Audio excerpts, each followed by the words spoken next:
à la correction de l'exercice 9. Alors dans l'exercice 9, vous vous est demandé sur papier uni de réaliser le programme de construction suivant. Donc papier uni, ça signifie quoi? Ça veut dire donc feuille blanche. Tracer une droite D, que j'ai fait déjà ici. On la nomme D en mettant entre parenthèses.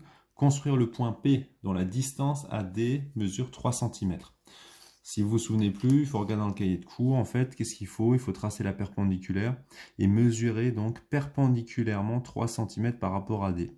Moi, j'ai de la chance parce que mon équerre ici, elle commence à 0. D'accord? De fois, on appelle ça une réquerre, comme un réglet avec une équerre. Donc moi, je peux facilement mettre ici le 3 cm. Si jamais ce n'est pas le cas, qu'est-ce que vous devez faire? Eh bien, vous devez d'abord tracer la perpendiculaire et simplement après mesurer, comme ça.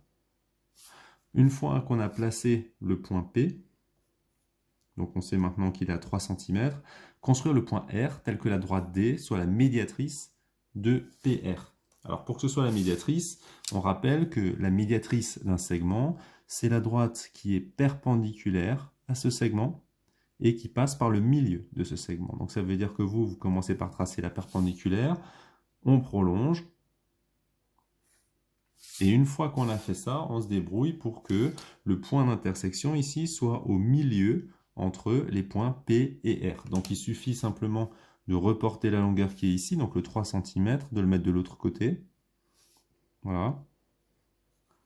Et de mettre R. Donc, parce que c'est la médiatrice et qu'on l'a construite telle qu'elle, on a donc une équidistance ici, entre le point là qui est milieu de PR, et on a donc aussi l'angle droit. Donc on voit que dans cet exercice, on préconise 10 minutes, alors qu'en réalité, en 1 minute et demie, normalement, on devrait réussir à faire ça.